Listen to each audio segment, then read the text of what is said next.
Captain TV நேயர்கள் அனைவருக்கும் வணக்கம். களம் 234 இந்த நிகழ்ச்சிக்கு உங்களை வரவேற்கிறோம். பெரியோர்களே, தாய்மார்களே, வாக்காள பெருமக்களே, இதோ உங்கள் இல்லங்களை தேடி, உங்கள் உள்ளங்களை நாடி, உங்கள் வீட்டு பிள்ளை வந்திருக்கிறேன். மறந்து விடாதீர்கள், மறந்தும் இருந்து விடாதீர்கள். தவறாமல் எனக்கு வாக்களியுங்கள் என்று மன்றாடி வாக்குறுதிகளை வாரி இறைத்து தேர்தலில் வெற்றி பெற்ற அதிமுகவின் சட்டமன்ற உறுப்பினர்கள் உங்கள் தொகுதிக்கு என்ன செய்தார்கள்? உங்கள் கோரிக்கைகளுக்கு செவிசாய்த்தார்களா? உங்கள் கோரிக்கைகளுக்காக சட்டமன்றத்தில் அவர்களது குரல் ஒலித்ததா? இது பற்றி அலசி ஆராய்வதுதான் களம் 234. இன்று கோயில்பட்டி மற்றும் விளாத்திக்குளம் தொகுதி நிலவரங்களை பற்றி பார்க்க இருக்கிறோம்.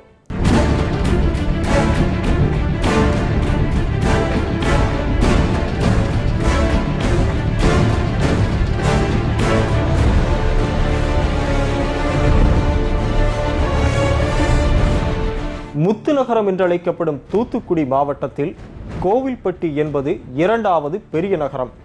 இந்த நகரம் கோவில்பட்டி, விளாத்திக்குளம், ஓட்டப்பிடாரம், எட்டயபுரம் ஆகிய 4 தாலுகாவுக்கு கோட்டாட்சியாக உள்ளது. விவசாய நிலங்கள் அனைத்தும் வானம் பார்த்த பூமி என்பதால் மானாவாரி விவசாயம் மட்டுமே. இதற்கடுத்து தீப்பெட்டி தொழில்தான் பிரதான தொழிலாக இங்கு விளங்குகிறது. கடலை மிட்டாய்க்கு பெயர் பெற்ற ஊர் இதுவாகும். கோவில்பட்டி தொகுதியில் 1991ஆம் ஆண்டு நடைபெற்ற தேர்தலில் அதிமுக சார்பில் போட்டியிட்ட ஷியாமளா 58,535 வாக்குகள் பெற்று வெற்றி பெற்றார்.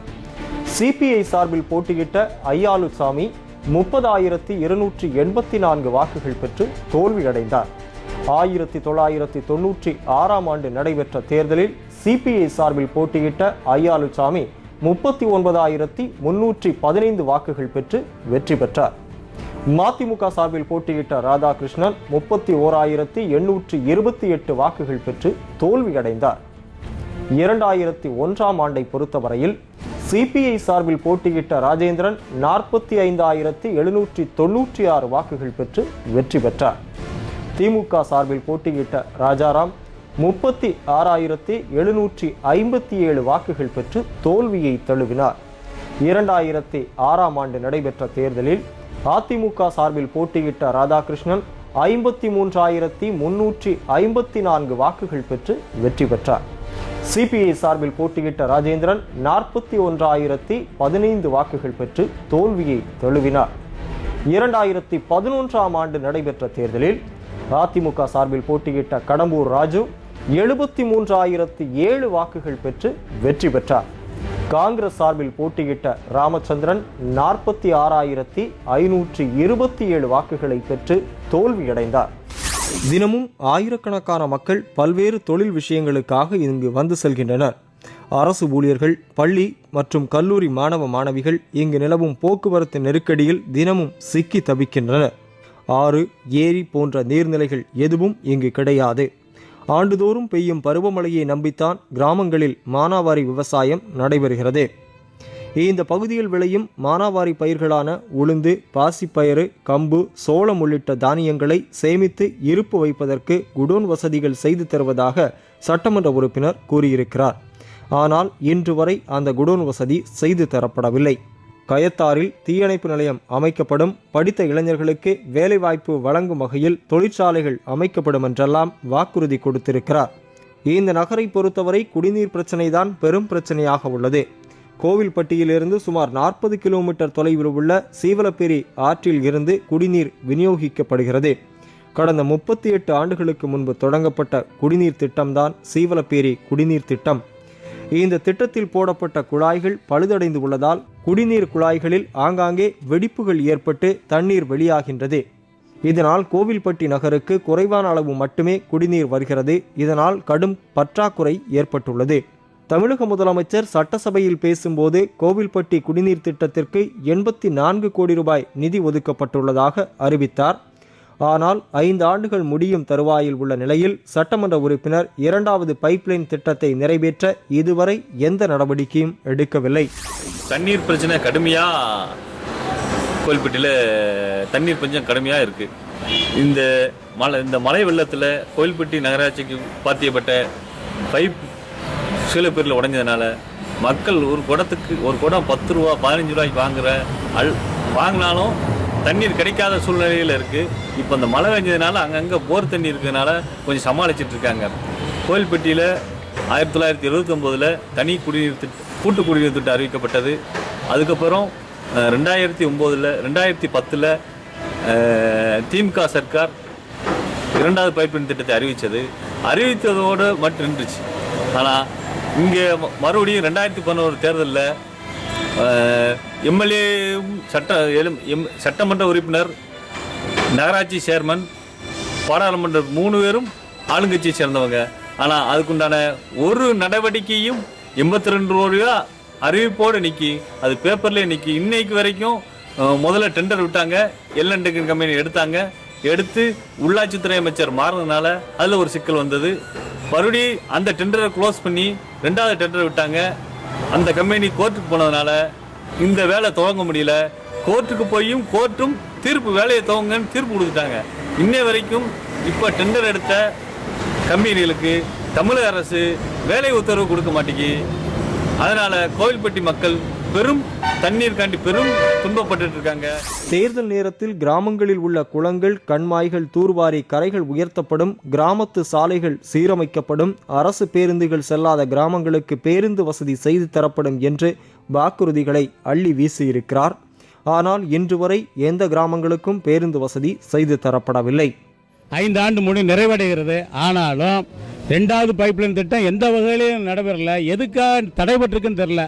லஞ்சமா, லாபமா, பணமா, பாசமாங்கிறது முழுமையாக தெரியல. மக்களுக்கு தண்ணி இன்னைக்கு குடம் 10 ரூபாய்க்கு விற்கி பெரிய தண்ணியால் பெரிய அல்லல் படக்கூடிய நிலைமை இருக்குது. மாநிலத்தில் அதிமுக ஆட்சி, தொகுதியில் எம்எல்ஏ அதிமுக எம்எல்ஏ, நகரசபையில் அதிமுக நகரசபை தலைவர், வார்டு கவுன்சிலர், நகரசபை வார்டு கவுன்சிலர் எல்லாம் வந்துட்டா 2வது பைப்லைன் திட்டத்தை கட்டாயம் நிறைவேற்றுவோன்னு சொன்னாங்க.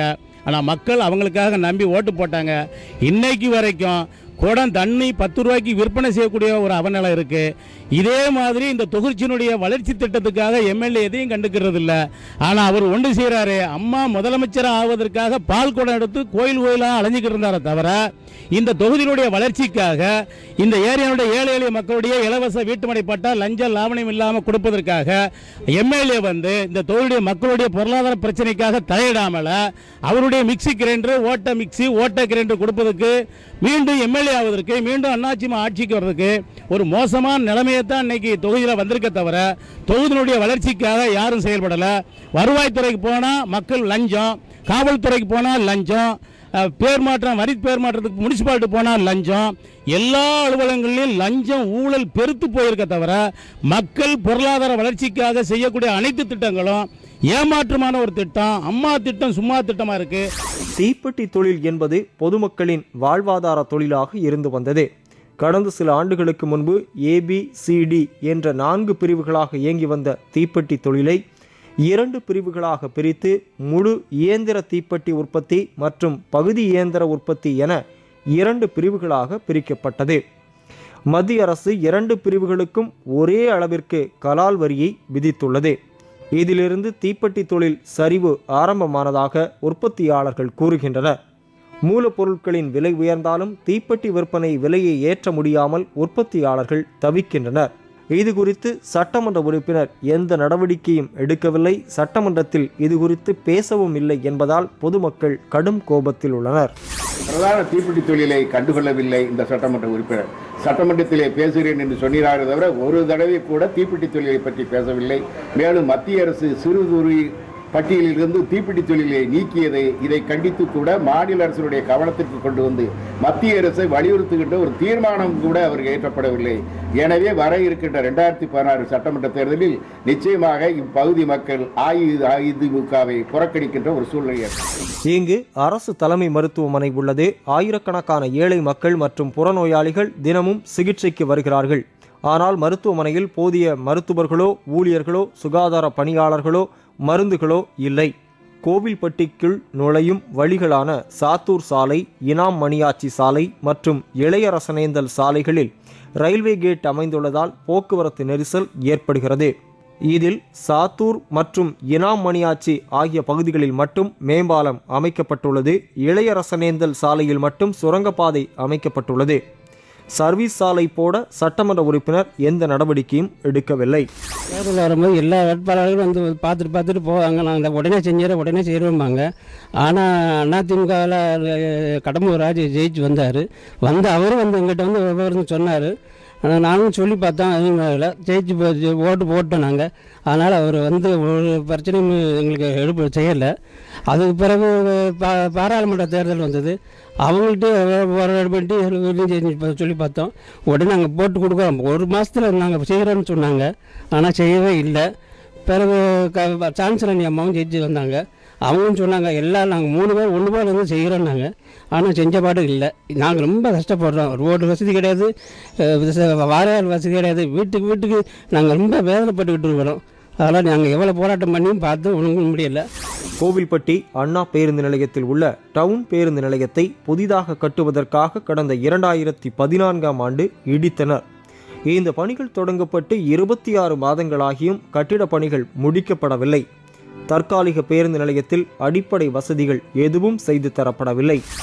இந்த தொகுதியில் ஆண்களை பொறுத்தவரையில் 1,21,311 பேர் இருக்கிறார்கள். பெண்கள் 1,23,134 பேர்.